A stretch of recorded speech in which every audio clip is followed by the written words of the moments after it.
매트급여라고 얘기를 하거든요. 세후 금액을 1억을 받고 싶다라고 한다면 경비로 인정되는 금액은 연말정산하면은 고환급이 발생하면 네. 누가 가져가요? 그 병원에서 급여를 지급할 때 네네. 350만 원인데 네네. 한 250은 이제 월급으로 지급을 하고 네. 100만 원은 신고를 안 하는 거죠. 네네. 350을 줬는데 네. 신고는 250 하는 네네. 거예요. 네네. 이런 게 있다고 하던데 진짜 이런 게 센터장님만 알고 계세요.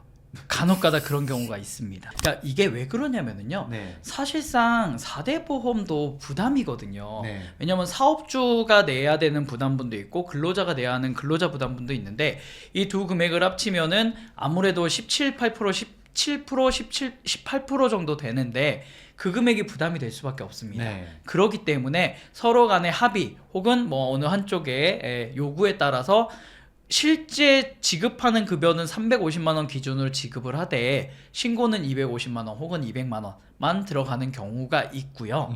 이런 것들 때문에 사실은 급여 자체를 산정하는 방식이 일반 사기업체들과 조금 다른 방식이 섞여 있습니다. 보통 일반적인 급여라고 하면 네. 연봉 계약하고 네. 그 12등분 나눠가지고 네. 4대 보험이랑 소득세 떼고 지급하는 거잖아요. 네네 맞습니다. 이게 네. 정해져 있는 거 아니고 다를 게 있나요? 그 방식이 일반적인데요. 네. 저희는 만약에 센터장님께서 직원분을 채용을 하시거나 고용을 하실 때 제일 처음에 얘기하시는 게 연봉 하면 얼마를 얘기하시나요? 저희는 뭐 한 1억. 네, 연봉 1억 얘기하시잖아요. 네. 그럼 연봉 1억이면 말씀하신 대로 13개월로 나눈 다음에 매월 급여가 나오고 여기서 원천 징수되는 4대 보험료와 소득세, 지방소득세를 떼고 지급을 해주는 개념이니까 네. 실제 이분이 근로자분이 받아들인 입장에서는 본인이 받는 돈이 1억이라고 생각할까요?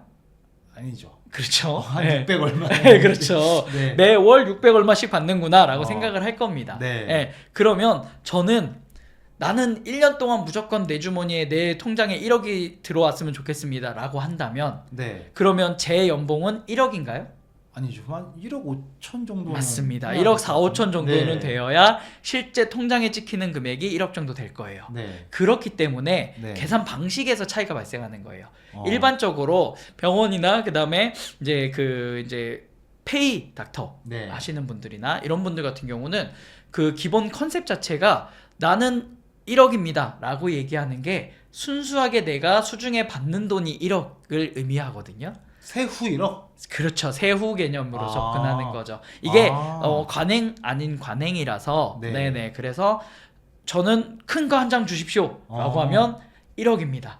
그럼 네. 연봉 계산하기 빡세지게 계산기 돌리게 네, 맞습니다. 그래서 어. 이분한테 지급하는 그러니까 내가 나가야 되는 총 경비로 네. 반영이 되고 내가 지급해야 되는 금액들이 그러면 어떤 일이 발생하냐면 직원분한테는 당연히 1억 줘야 되고요. 네. 원장님 주머니에서 4대 보험료, 근로자 부담분과 사업자 부담분 나가야 되고요. 소득세, 지방소득세까지 나가야 됩니다.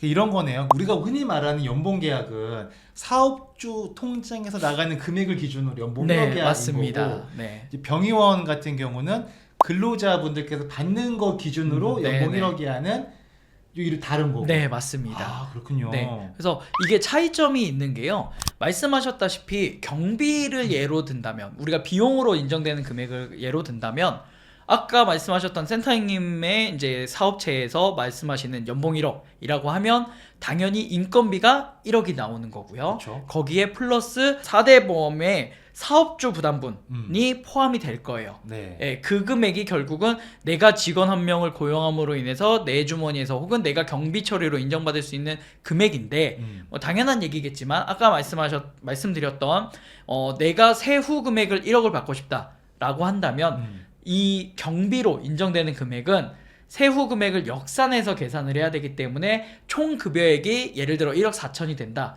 그러면 1억 4천에 기본적으로 1억 4천에다가 사업주 부담분 4대 보험료 이렇게 합쳐지니까 두 그 인건비를 어떻게 계산하느냐에 따라서 비용이 금액이 차이가 발생하고요. 그렇네요. 당연히 비용이 그만큼 차이가 발생한다는 건 원장님 주머니에서 나가야 될 돈이 그만큼 차이가 발생한다는 것과 동일한 겁니다. 그렇네요. 네. 또 원장님의 또 소득세에도 반영이 되겠네요. 이게. 그렇죠. 이거는 아까 말씀드렸던 대로 경비가 올라가면 좋으냐에 네. 사실은 반대되는 개념이긴 한 거죠. 왜냐하면 그쵸. 경비가 올라가면 당연히 뭐 무조건 좋은 건 아니니까 아까 음. 말씀을 드렸지만 지금 이 상황이라면 내가 연봉 계약을 연봉 1억으로 그냥 하고 일반 네. 회사처럼 할 수 있다면 당연히 이게 좋은 거죠. 음. 근데 표현하는 방식 자체가 다르기 때문에 그러니까. 나는 무조건 세후 1억 네. 이런 컨셉으로 보통은 다 계약을 하기 때문에 이것도 고려하셔야 될 부분이에요. 야, 만약에 그래서- 저 같은 네. 사람한테 예를 들어서 네. 뭐 그 해당 병원의 전문 경영원으로 와서 뭐 이렇게 인사 협상도 좀 하고 해라 하면 큰일 나겠는데요. 저 연봉 1억 계약하는 순간 주머니에 나간 1억 4천, 1억 5천 나가야 되는 거잖아요. 그렇죠. 그분들 입장에서는 네네. 1억이면 그냥 통장 꽂히는 게 1억이니까 네네네. 기준이 완전히 다르고 네, 그에 맞습니다. 따라서 병원에서 들어가는 비용도 많아지고 또 소득세는 조금 줄 수는 있겠네. 네, 쓴 돈이 소득세는 조금 많으니까. 맞습니다. 네, 어. 그러니까 1억으로 연봉 계약을 하느냐, 아니면 네트 이걸 저희가 보통 네트 급여라고 얘기를 아, 하거든요. 네, 네. 네트 급여로 1억이라고 얘기하느냐에 따라서 비용 처리되는 금액 자체는 달라지긴 합니다. 네. 다만 이 비용 처리되는 금액이 달라진다는 의미는 결국은 음. 원장님이 다 부담을 한다는 의미와 사실은 다를 바가 없어요. 아니 근데 그러면 이게 추가 갑자기 궁금한 게 네. 연말정산입니다. 네네, 지금 연말정산 시즌이지 않습니까? 네네, 연말정산 하면은 소득세 환급받는 경우가 있을 수 있잖아요. 네, 또는 맞습니다. 추가 납부할 수도 있고. 네 맞습니다. 그러면 근로자분은 1억이라고 쳤어. 네, 그럼 세금은 사실상 원장님이 낸 거잖아요. 네, 이 근로자의 이름으로. 네 맞습니다. 그럼 환급이 발생하면 네. 이거 누가 가져가요? 굉장히 좋은 질문이에요.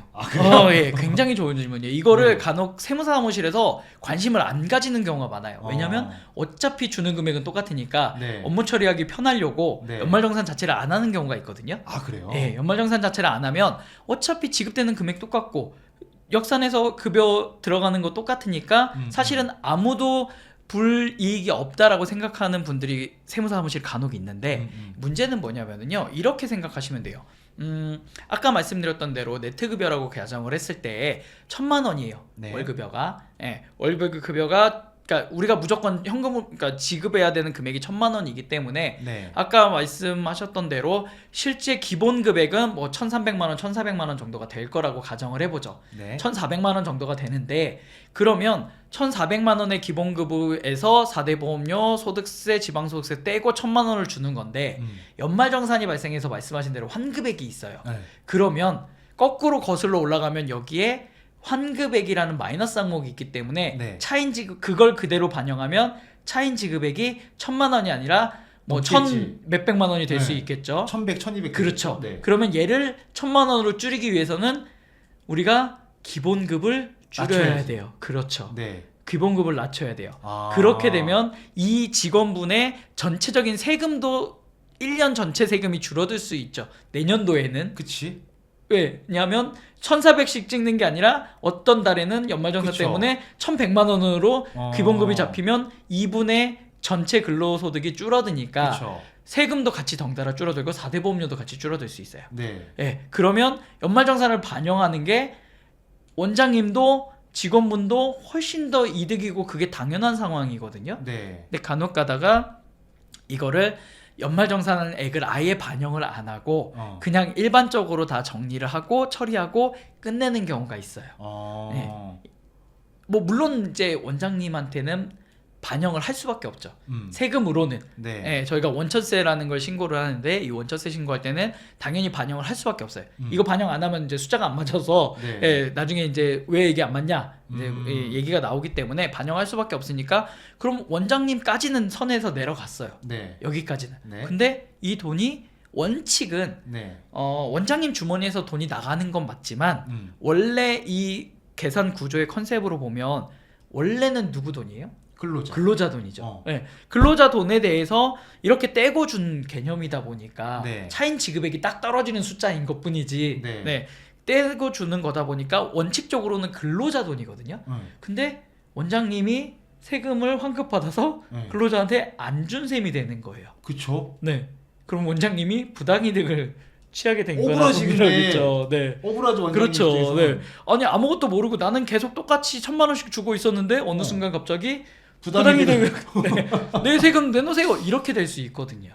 네. 아이 그렇게 영치 없는 직원이 설마 있을라고. 물론 그런 경우는 거의 없습니다. 예, 다만 그런 상황이 발생할 수 있는 구조기 때문에 예, 그렇기 때문에 당연히 연말정산에 대해서 정상적으로 처리를 하고 그리고 그 정상적으로 처리한 거에 따라서 적정하게 회계 처리와 신고까지 적절하게 반영을 해야 되는데 네트 급여다 보니까 사실은 신경을 별로 잘 안 써요. 네, 왜냐면 차인 지급에만 맞으면 된다라는 생각을 간혹 잘못 가지고 계신 분들이 계시거든요. 그 일반적으로 그냥 사실은 일반적으로는 근로자분들이나 원장님들 별로 신경 안 쓸 것 같아요. 맞습니다. 예. 나는 1,000만 원 받아서 난 1,000만 원 줬어. 네, 네. 끝. 네, 맞습니다. 세금 처리 세무사님 알아서 해주세요. 맞습니다. 네, 뭐 네. 이럴 것 같긴 맞습니다. 해요. 그러니까 네. 이걸 정확하게 할 수 있어야 되는 세무사무실에 맡기셔야 된다라는 걸 저는 말씀드리고 싶었습니다. 이렇게 또 네. 깨알홍보. 네. 자 좋습니다. 자 오늘은 이 정도로 정리하고요. 다음번에 또 좋은 내용으로 또 깨알 홍보할 수 있는 기회를 만들어 보도록 하겠습니다. 자 들어가겠습니다. 감사합니다. 감사합니다.